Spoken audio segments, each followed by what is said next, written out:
Tim. So what's going on? Harvard, are we selling that to China? I'm for that. Yes. Well, there's been a Donnybrook, if you will, Tim. Yeah. Between Trump China's and Harvard. too smart to buy Harvard. They know it's a scam. That's a good point. Here we go. I just spoken like a true Stanford guy. On March 31st, 3 federal agencies announced they were reviewing $9 billion in multi-year federal grants and $256 million in contracts that went to Harvard, 3 agencies, Education, Health, and the GSA. This past Friday, April 11th, the group sent a letter to Harvard's president and the head of Harvard Corporation, laid out a series of changes. The White House is demanding merit-based hiring and admissions, staff, admissions, students, all that good stuff.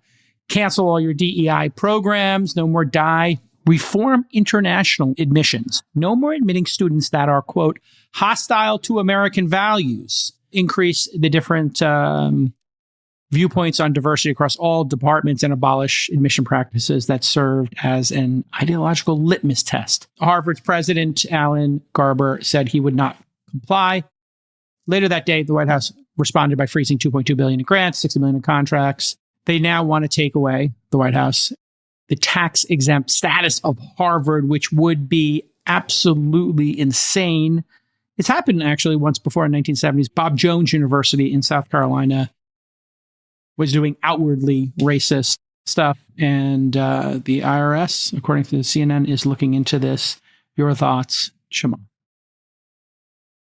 Well, it's more than the IRS is looking into it. They're thinking of revoking their tax-exempt status. Yeah.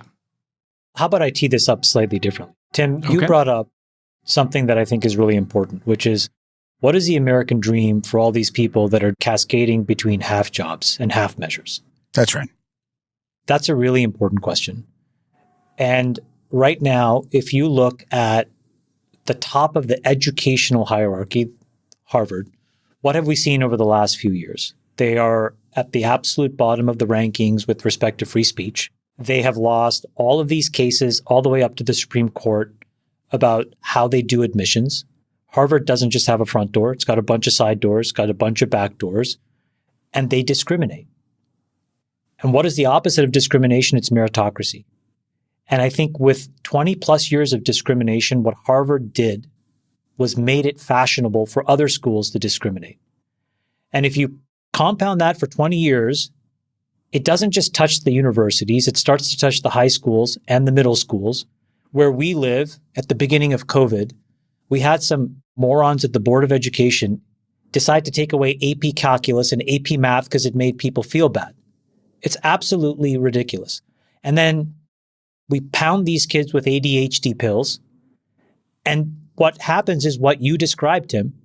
So what is the point of fixing Harvard? It's really important because the opposite of what they do is discriminate, is a meritocracy. And we need to make that fashionable again. And the biggest reason goes back to, again, I'll just go back to the chip conversation. The Chinese are so well organized. If you look at the Chinese and the Indians together, those are 2.5 billion people swimming in a meritocratic soup from the day they're born. That's the only way they climb out. And it's eat or be eaten. And then when they graduate from an education system that is purely meritocratic, you know what they do? They enter a workforce that's also meritocratic. So it's compounded into their psyche that you just have to perform. Whereas what we do is we do all of these fake things that make people feel really bad about themselves. They look at other people that think that shouldn't deserve to be in places, get places. And so we have to turn that tide. And so whatever it takes, the most severe and extreme measures must be undertaken to fix this. That's my point of view. Tim, your thoughts on Trump wanting to take away the nonprofit status of Harvard? I went to one of these encampments during the protests. I wanted to see it for myself, to see what was going on. I did like, there was a lot of, you'd see a non-binary Asian dressed up like a Hamas. And I think that's fun. I think it's college. So I think that people are going to express views that are often, probably anti-American. I don't think you can't shield yourself from that. I don't like deporting people that are, critical of Israel, for example, unless they've committed crimes and they're providing material support, if you can prove they're providing due process. Well, you need to provide, if they're providing material support to Hamas or something like that, that's a different story. But if they're here on a legal resident visa, they should be allowed the space to, express themselves as any other American citizen would. Now, that being said, it is impossible to look at higher education in America right now and not be embarrassed. Truly. The word is embarrassment. These should be the shining example of, as Chamath was saying, institutions that prepare people for the real world. But what they really are, they've all been captured in this quasi-religious cult of insanity, where people are elevating different types of characteristics outside of intelligence and merit as the most important things to be considered for admission, to be given academic achievements and things like this. It's kind of embarrassing. And I think if these institutions are going to follow that path, they're going to have to live and die on their own. They're not going to be able to be taxpayer subsidized and funded. They have massive endowments from multi-billionaires whose families all go. But like Chamath said, they do engage in discrimination. And frankly, I'm not for drawing ideological lines, and I'm a big free speech guy, but I do think that you don't find much ideological diversity on any of those campuses, certainly not in the faculties at all. And it doesn't prepare anybody for a world. And all the politics are very aesthetic, meaning all these people are out there, showing off, exhibiting their virtue. But at the end of the day, they're still getting a very cushy internship and a nice job. And, they're going to summer in Martha's Vineyard. For example, I was lucky enough to go to the Kennedy compound this summer. I went sailing with their family, and they're really great kids. And a lot of the kids on there the were Vineyard or the Rock? Where are they? No, they're on, Hyannis, whatever, the famous thing. And I went there, and a lot of their young kids, RFK's kids are young. They went to Harvard, and a lot of these Harvard kids are all good kids. But, some of them are very interesting, right? Because they said to me, you own a house in the Hamptons. I said, yeah. They go, do you ever go out there in the winter? I go, yeah, sometimes I do. It's quiet, nice. You could write, you could work on stuff. They go, yeah, well, they go, it's kind of depressing to come to the Cape in the winter because all these people here are on drugs. And it's like, yeah, because you ship their jobs away. So it's just this stunning. These are Harvard kids. They're very smart kids. But you have these chasms where they, where you would think it would be completely obvious to people at this, amazing academic institution that, yeah, of course, the people are on drugs. They're embracing pathological behavior. They don't have a future. But these schools have become these really insular bubbles where these people have these really well-meaning aesthetic politics, which says, we don't care about your economic circumstances. Here's a trans Batman. And I don't think that seems to be the ethos of higher education in America right now. And it's very hypocritical. And I think it's why the Democratic Party no longer connects, because they're too closely associated with like that type of, elite vibe. Identity politics. Yeah. Freeberg, what's your thought? Should the IRS revoke or threaten to revoke here their nonprofit status? Is that a fair technique here because they won't acquiesce and do exactly as instructed? What do you think is going to happen here? Could this possibly result in them losing their IRS status? Harvard's endowment is $53.2 billion. Huge. Assume they make 7% return. They're making $4 billion a year in income generated from those investments in that endowment. I think there's two really important questions. One is, should the role of the federal government be to give out money equally to institutions, or should the role be to give money to the institutions that are going to provide the highest ROI for America? Or is the goal to redistribute wealth? And is that the point of federal spending and federal expenditures?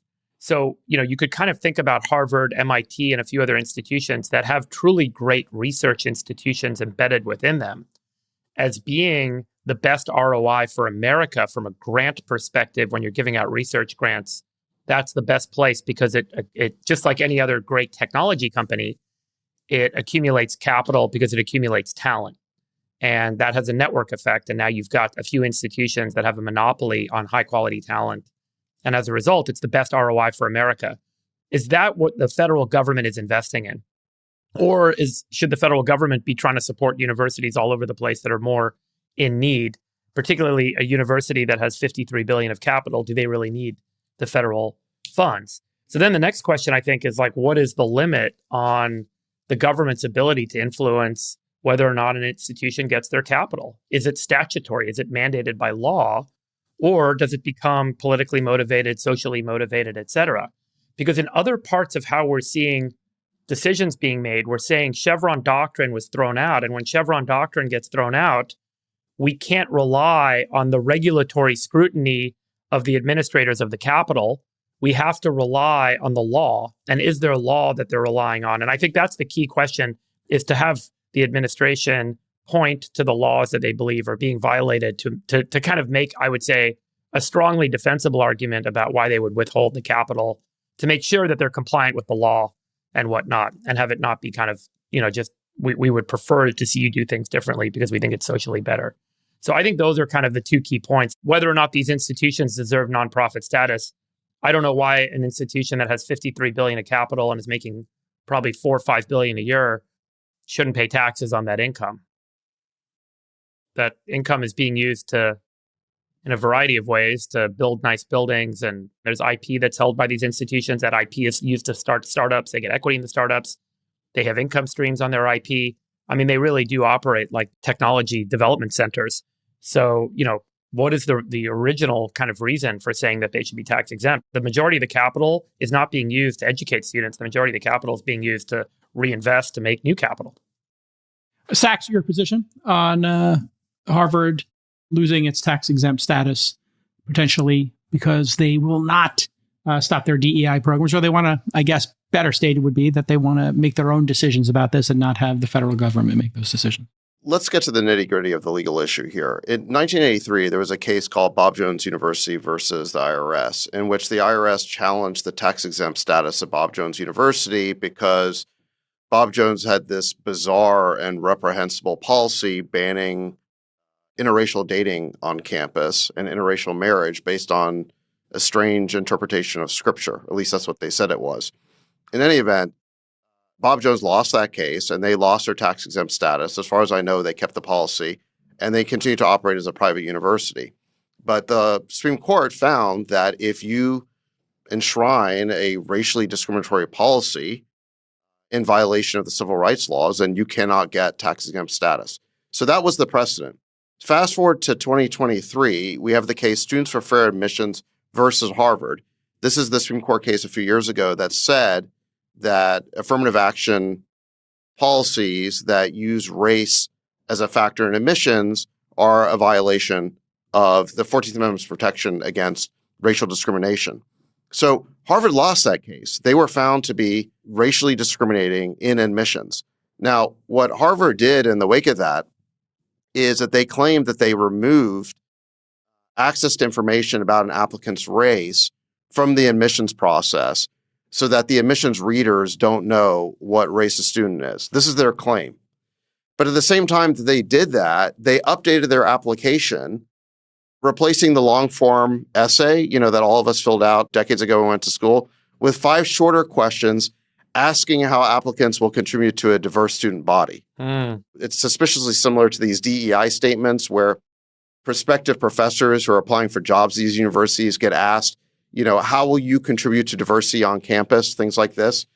And it's used as a way to discriminate against conservatives or people who just think that race or diversity should not be a factor in teaching on campus. Anyone who answers that question, I believe in judging people based on the content of their character, not the color of their skin, they're going to get weeded out, right? I mean, or someone who says, well, I'm going to contribute to diversity on campus by contributing intellectual diversity. Those are the types of applicants who get weeded out by these DEI statements. And we see that in another part of what the government is claiming is that Harvard is engaged in viewpoint discrimination against conservatives. And you can see this in polling of the Harvard faculty. More than 80% of surveyed Harvard faculty identify as liberal. So my point is this. These DEI statements have been used in faculty hiring to discriminate on the basis of viewpoint and to use race as a factor in hiring.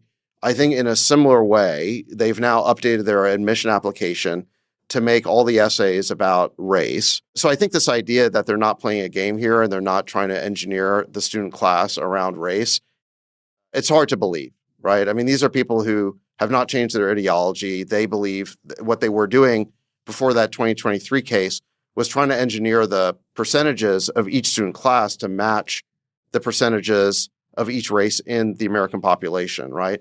And these are people who are doctrinaire about that ideology. So the idea that they're not still doing it, I think, is hard to believe. Now, Of course. So we all know what they're doing. And the alternative to the administration saying just get rid of DEI is that every year or two, we're going to have new litigation where there'll be some whistleblower and it'll come out that Harvard's still engaging in racial discrimination. And then, Harvard will be found guilty like they were in that 2023 case, and they'll change their policy and they'll manipulate it and they'll play some new game and there'll be a new court case and we'll keep going back and forth with them. Or we can just say, stop it right now. Stop the DEI nonsense. Actually abide by both the letter and spirit of the Supreme Court decision, Students for Fair Admissions versus Harvard, and stop engaging in racial discrimination. And this is why I think the administration is correct here in pressing Harvard on this. Now, look, if Harvard wants to keep playing these games, they can. No one is saying that they have to get rid of DEI. They just have to give up their federal funding the way that Bob Jones University did. But the problem is that Harvard wants to have its cake and eat it too, right? They want to basically keep engaging in racial discrimination through these DEI policies, but they want federal funding, and you can't have both. Do you think that these universities or universities in general that receive federal funding have become more ideologically, call it liberal, I would call it a little bit more kind of socialist oriented because they're dependent on federal funding? Do you see what I'm saying? Like, is it the case that this ideology accrues over time when you are much more dependent on the government? You mean there's no market feedback that keeps you in check? There's no private market. There's nothing that ultimately translates into a system where you're necessarily needing to be competitive for capital, competitive for talent. Like the accumulation of federal dollars over time makes you say, I deserve federal dollars, and the people that think that you deserve federal dollars. You're making a really good point, and I think you could be right. Nick, can you please throw up the chart that I sent you, which is the amount of research between China and America? Okay, first look at this. So again, you make these plans and you're like, where are we going to put the money? Okay, China says, guys, we are going to learn how to catch up to America in terms of spending on science. This is gross domestic expenditures on science. And what you see is China, from basically nothing in 2001, is now neck and neck with the United States, spending $500 billion a year on core fundamental science research. So what happens as a byproduct of that? Okay, so you spend more on the way in. So China is listening to the market feedback. Freeberg, let's go and explore this idea that there is no market feedback in America. What are the long run implications? And you see it on this chart, which is, this is a simple chart that says what percentage of all of the foundational research comes from the United States versus comes from China. And what's crazy about this chart is right around 2019, China passed the United States. This chart, by the way, only measures research that is published in English. Okay? So if you added in the research that China actually publishes in Chinese, they would have run away with this a decade earlier. So then you think about, okay, well, what is the implication of this? Well, the implication is obvious. These guys are inventing things. We're playing catch up. Meanwhile, we're bumbling around talking about pronouns. We can't get our act together. This is why we need to be decisive. What is important here? So for NIH grants, this was published by the NIH, by the way, a few weeks ago on their Twitter account. So this is an image they put out. And on Feb 15th or thereabouts, the NIH said any grants we give to universities now. So today, if you're a researcher, you're a scientist at a university like Harvard, I don't know if people realize this. The way you get funding for your lab is you will apply for a grant. Someone has to give you that capital to run your lab. And many grants come from the NIH. So they go to the NIH, they file for a grant. If the grant gets approved, they get $3 million, let's say. But what happens is that at the institution that they run that lab at, that institution can now bill the government for some negotiated percentage of the grant amount to cover administrative overhead. So at Harvard, you know what the administrative overhead was up until Feb 15th? 69%. Wait a second. You're saying $69 of every 100 go to administration. It's an and incremental the other $31. Yeah, it's actually an incremental $69. So the way it works 60 is on top. The lab gets 100, and then Harvard bills the government $69. That's insane. That's insane. And this is true. And the average is around 30% today across universities and other institutions. So there's also this very fundamental question that's being asked in science right now, which is, are universities even the right place to be doing fundamental scientific research? In the United States, there are different models. Most of our research is done either at a private company, which is a small amount of research. And remember, I've talked about this a lot. The big companies that have a market that's telling them you have to have a positive return on invested capital, that have the scale to invest, have the most incredible returns for America, like Google, that put out the transformer model that launched everything that we see today and invested in Waymo for many years and drove the self-driving car revolution, and all the work that was going on at Bell Labs up until we said Bell Labs is a monopoly, we broke them apart and they got destroyed. And so we largely aim to destroy large private research institutions in this country because we claim that they're monopolistic because of the way they source capital, which is through activities in the marketplace. So the question today that's being asked is, should we be doing fundamental scientific research at universities, given that over time the administrative overhead has grown and they're basically creating administrative workloads and employing people without necessarily having a market incentive? Can I tell you a crazy story? This is a story I've never told, but a friend of mine is an incredibly well-respected banker on Wall Street, very senior guy, works at one of the big mainline banks. And a few years ago, this is about 18 months ago, 2 years ago, he had always wanted to work in government, and they tried to get him to join the Federal Reserve. And it was for a role that was very specific and narrow. It was to manage a very specific part of the interest rate mortgage market. It's a really important role. It's a little bit in the weeds, but it was like his dream job. You know, he did his PhD thesis on it, the whole 9 yards, whatever kind of thing. So he goes through these interviews, and he sits with Jerome Powell, goes through that interview, sits with, I think, Lael Brainerd, everybody. And it was time for the final interview. And right before, the person that was his kind of like shepherd says to him, you really need to play up your Indianness, because what we really want is somebody who can help us tell a diverse story. He goes, well, my diversity is that I know this market better than literally anyone else in the world. Like, nobody knows this. I know it. I've studied it since my PhD.